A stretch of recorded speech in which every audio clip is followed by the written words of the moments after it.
Hello, this is Dave Brown, and we're on the Tech Transfer podcast for BYU. I'm here with Colleen Kohler, who used to work in our office and is an expert on iEdison, which we'll be talking about today. Colleen, do you want to introduce yourself a little bit and tell us about your experience in tech transfer? Yeah, I got into tech transfer after I had been working in private practice in intellectual property as an intellectual property paralegal. So, it's really a good flow into technology transfer. I think it helps technology transfer departments to have somebody who has paralegal experience, partially because you maintain your own files better that way, and partially because you could talk to the private practice that's doing patenting for tech transfer because of understanding the whole process behind it.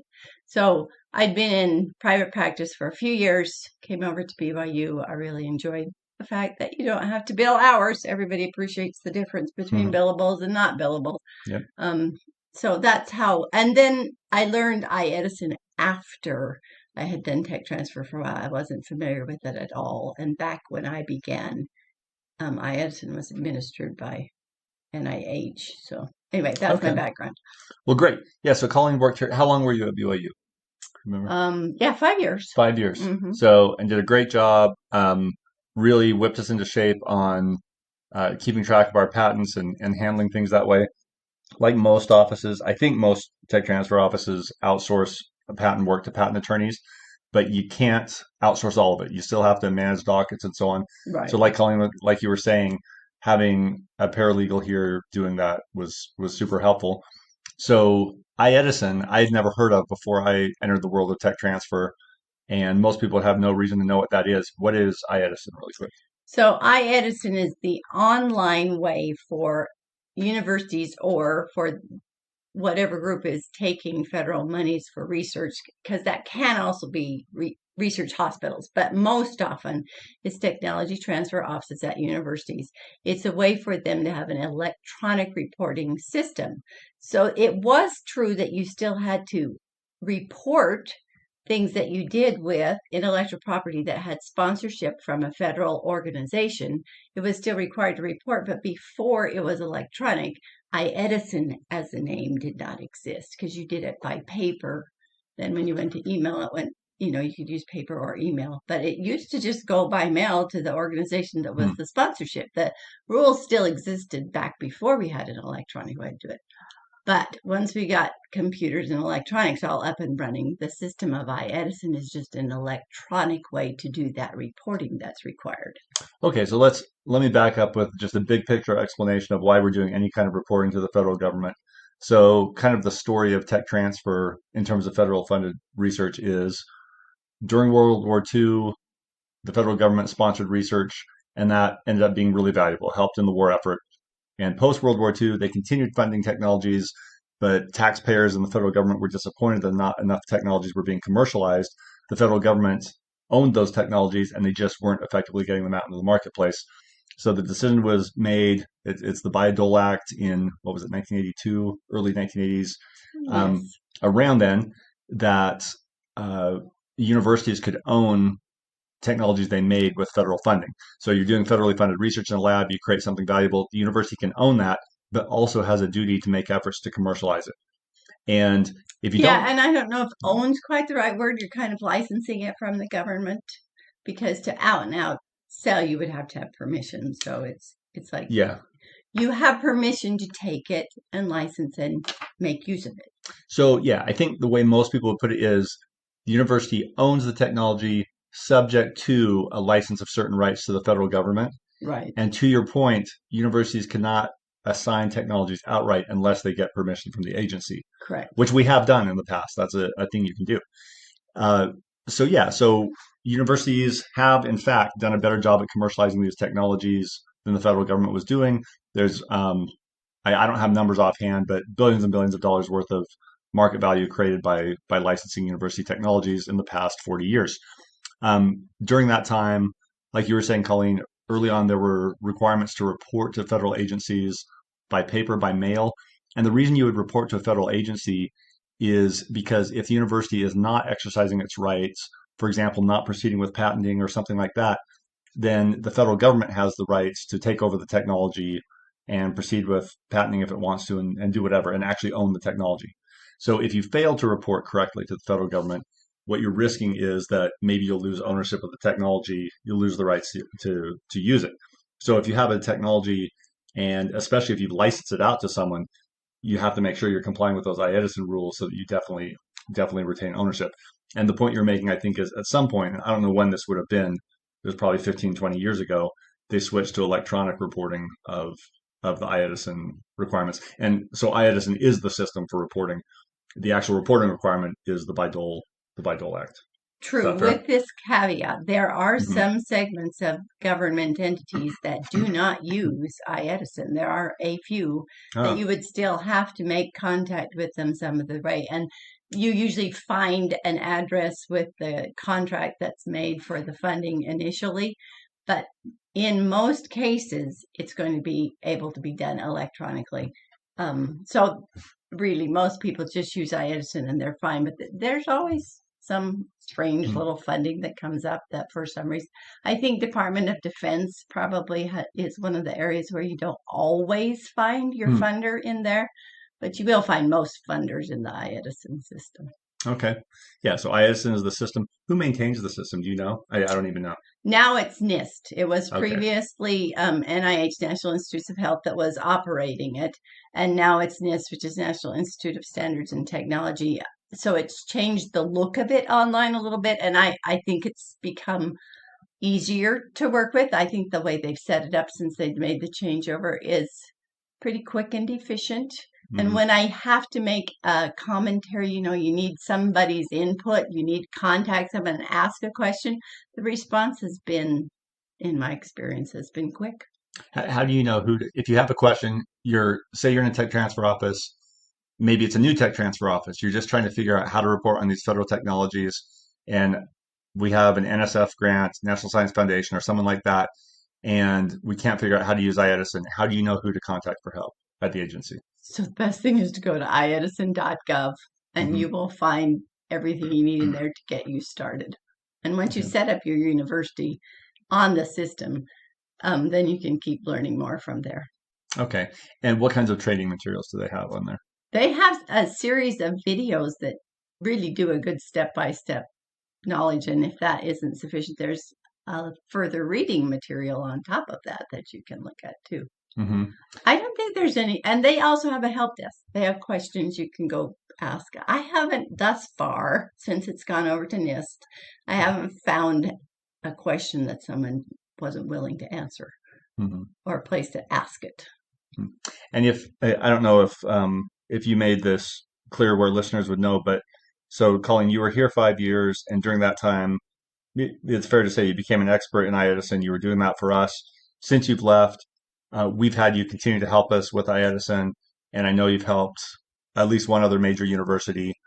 So, how common is it to have expertise in iEdison? Do you think most offices have someone who's an expert on this, or is this a place where everyone's kind of trying to figure things out? I think people are still, I think it's getting better just because it's existed long enough.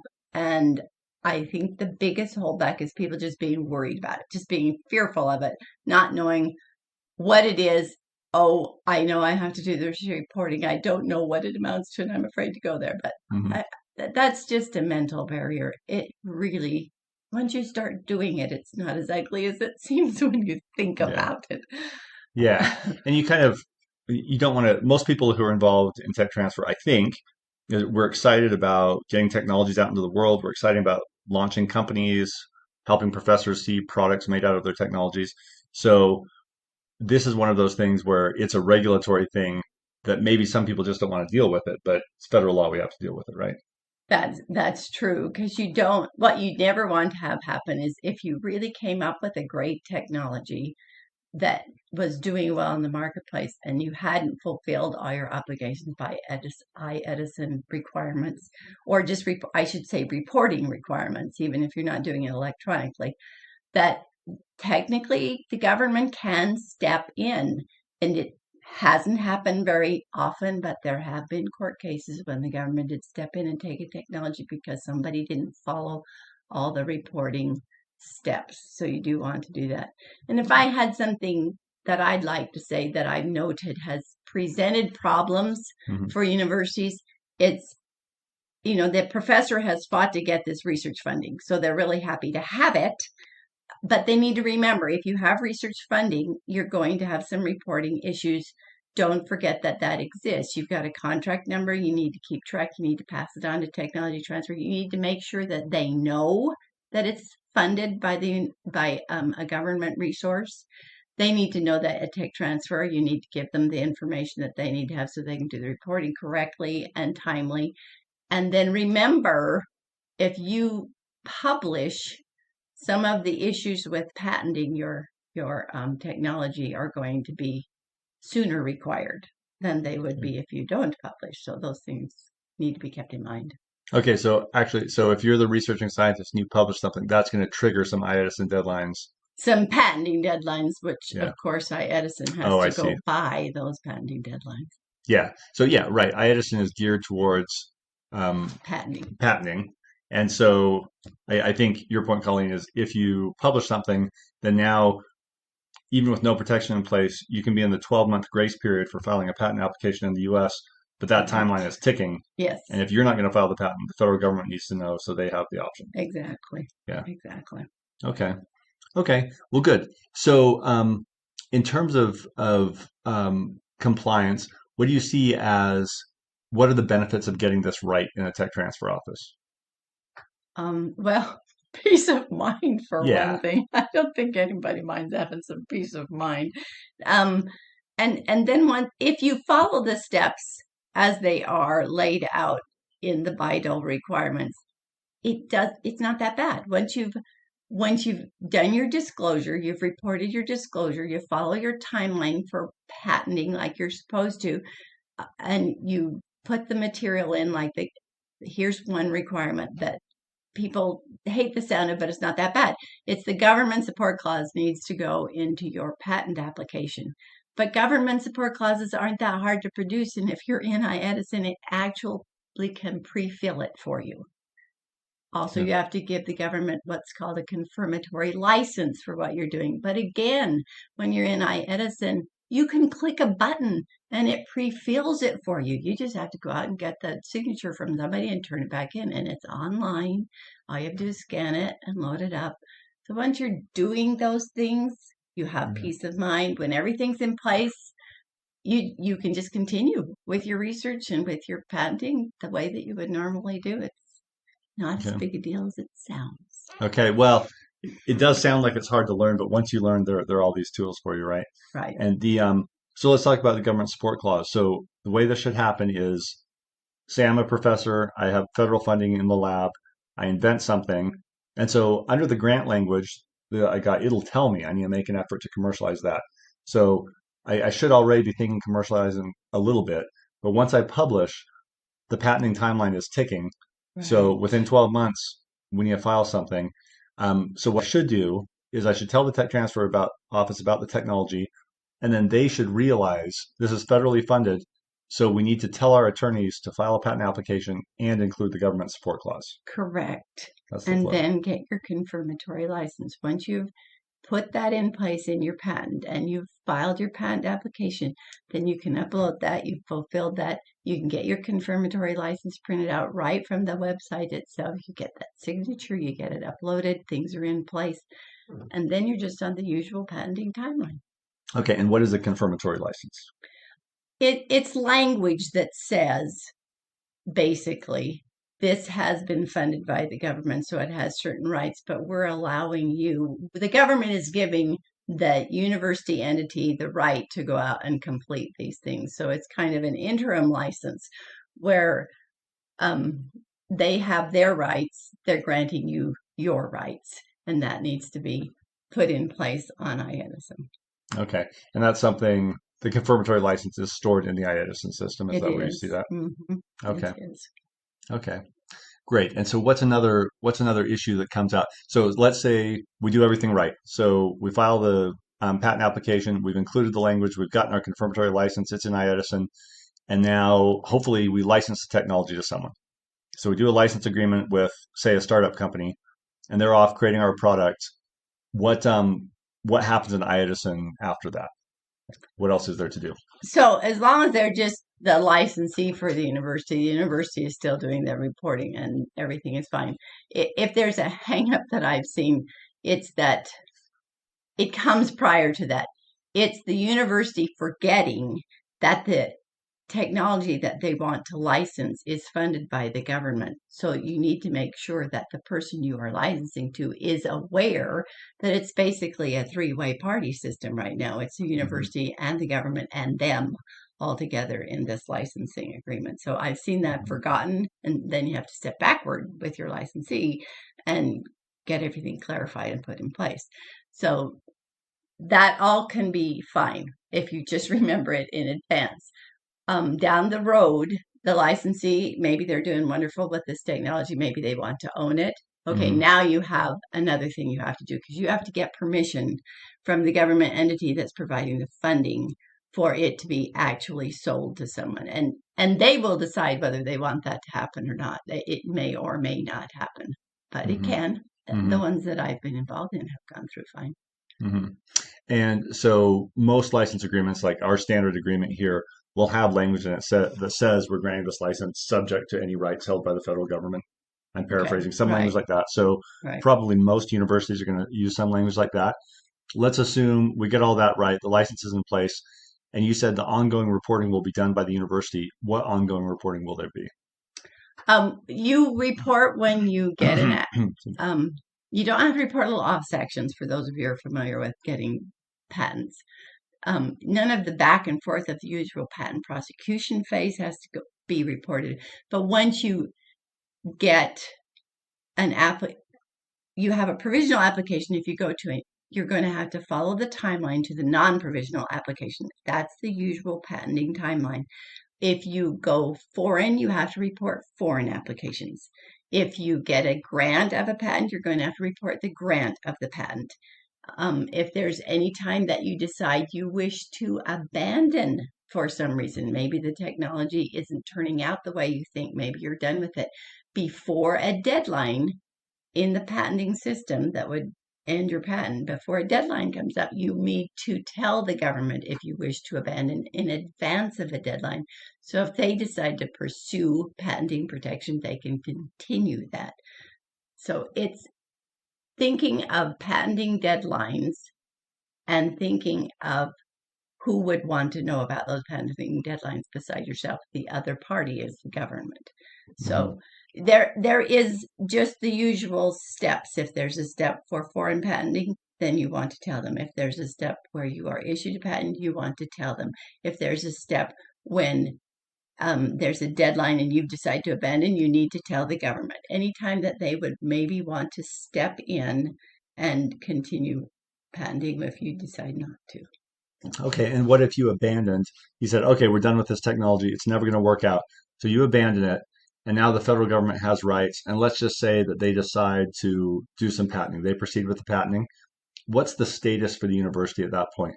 Is the professor who invented this unable to use the technology, or as the university, you always have like at least research rights? And you have asked a question I do not know Okay, the answer that to might be a because really unfair question. I've never seen it. Yeah, Usually when you've decided that technology just isn't panning out, usually government's not interested right. either. That's my assumption. So I haven't seen that happen. Okay. All right. So we've been approaching this from a tech transfer, iEdison compliance perspective. I assume most people listening to this podcast are interested in that. But just big picture, we're also taxpayers, U.S. citizens, all of this. Is this, does this all make sense? Like, is this serving the purpose it was intended for? When you've got a technology that's really worthwhile, I would say yes, it does. But I bear in mind the funding is going to a lot of nascent technology. Hmm. That's why sometimes it's just an abandonment issue ultimately in the end. It's because, well, we tried this, but it's not going to work out. Right. Um, so I suppose that portion of the funding would is helped by having government because maybe nobody else would want to put money forward in something that's that ungrounded so far, right? Maybe Hmm. it helps us discover things that we would not otherwise because we couldn't afford to fund them. But that's probably more analysis than I'm able to give it completely. Yeah, well, I think, and the reason I asked the question is because every few years there will be a round of people criticizing tech transfer and saying, why aren't you licensing an even higher percentage of the technologies and so on. Mhm. But I think most people in the tech transfer industry would agree that the system's not perfect, but it's working awfully well, like way better than the prior system. Well, and probably way better percentage wise than private industry if you take the failures there Right. versus what tech transfer produces. I bet tech transfer does as well or better. hmm Oh, well, that's interesting. Definitely in terms of, and I've said on the podcast before, in terms of life science startups, there's a statistic that you're 4 times as likely to succeed if you have a technology from tech transfer. Oh, And okay. so that's presumably because they're more real technologies because they're coming out of universities. But then Well, they've also, probably been tested out better, don't you yes, think? yeah, definitely. They've been, uh, academic researchers are going to be conservative. They really don't want to publish something that's not right. And so there'll be a little, a lot of diligence on that. And then also the tech transfer office will have done some patenting. The intellectual property will have been protected in some way that's reasonable. Yes, yes, So I good. agree. And so during your time, I'm trying to stack up the time frames here, but say 7 or 8 year period, you've been involved with iEdison. How has it changed? Have there been major changes, or are they just gradually Well, refining the system? the rules set up for Bayh-Dole in timelines of reportings haven't changed. The technology's just improved because now you have this electronic system. And when NIST took it over from NIH and kind of revamped the website itself, did new training materials, puts I think it improved the access into the system better. So that's what's really changed. The reporting requirements haven't changed, but the ability to do it, um, to handle the website itself has just improved. Okay, nice. And that's the kind of improvement we'd like to see. So good. Well, that's a great overview of iEdison. Now we have a few minutes left. So what has been interesting to you about working in tech transfer? Um, the people that you meet there, being at a university. Um, Honestly, my favorite part about tech transfer is being at a university where there's just more interesting things. There's Yeah, art on campus, there's right. culture on campus, there's people doing things in different fields than the one that you were familiar with. It's all that kind of experience. And Yeah, the tech transfer department I was in, as you know, at BYU, it's in the library. yeah, yeah, So I liked being able to wander around in the library and see what was there too. yeah. Me too. If you're on campus and you don't know where we are currently, well, and it's been this way for the whole time I've been here. So for 12 years, Tech Transfer is located in the south end of the main level of the Harold B. Lee Library. There are a number of faculty services there, and there's Center for Teaching and Learning and some other things. Copyright and creative works are right next to us, but that's where we're at. So yeah, and being in a library is nice. Like most Yeah, people who it's are, great. if you're in tech transfer, that implies some kind of interest in learning about the world, and it's nice to be in a library sometimes. You So just go all around the library and check out what the recent displays are. yeah, and when you were here, you did take advantage of a lot of unique offerings on BYU, on BYU campus. It's a huge campus with a huge student body. There are a lot of things going on. What's some special event that you thought was particularly great? Okay, I have to admit that the biggest thing that I did while I was there was got my master's degree, Oh, that's right? right. Isn't Yeah. that so? Master's in public administration. That took 3 years, so that was a big segment of what I did. Yeah, and you were doing it in the evening. And if I remember, correct me if I'm wrong, but I think if you're a full-time employee, your tuition is reimbursed. So That's essentially, is right. that right? Yes, that basically pay for books and your cost of going to class. Yeah, sometimes you'll hear about people going and working for a corporation and saying, and they'll put me through MBA school. But Hmm. one thing you don't think about is probably a lot of universities would do that too. Yes, that's So, absolutely true. And even when I took before I did the master's degree, I did just take some classes. And if you can go mhm. in and audit, and just Yeah, sit in on a class, and that's fantastic. So, yeah, that is really fun. So, and then also in terms of people you're working with, we've had a great office in tech transfer, and we like each other. They're also the student employees are really fun too. yes, they are. Yeah, the change semester by semester. It's fun to see what they're doing, and everybody's totally in on the success of the student. I used to Hmm explain that to a student, if they had to, well, I have this final coming up and I really need to take that shift off so I can study. And we're totally positive Yeah. on that. Whatever I comment, whatever helps the student be successful is absolutely important to us. Yeah.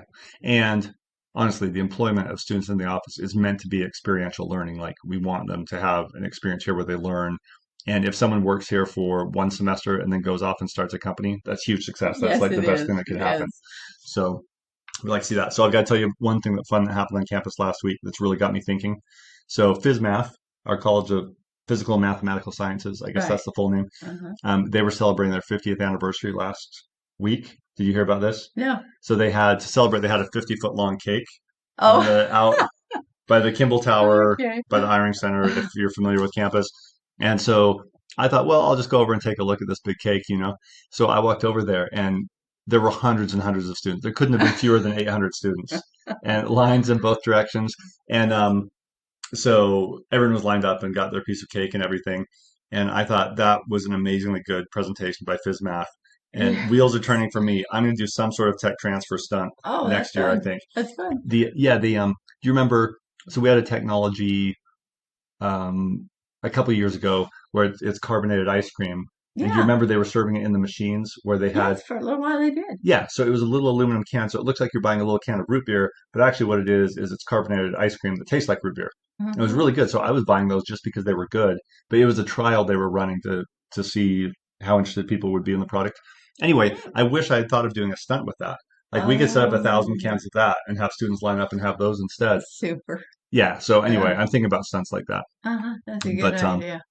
but yeah. Because one of the on-campus fun things that's really fun is when the engineering department Hmm. has they have a once a year presentation of something that students have come up with. You have a little contest, right? Student Innovator of the Year. Yeah, Yeah, yeah. yeah. I think that's one of the really great things. Yeah, that's huge. So let's see. I'll probably post this podcast in a week, so it'll be the day before the presentation on intellectual property as Student Innovator of the Year. I Okay. do that presentation. So in the evening, uh, 6 p.m., October 26th, I think, over in the engineering building. Check that. So I'll present on intellectual property there, and probably I'll have someone else from the office with me. Yeah, Student Innovator of the Year.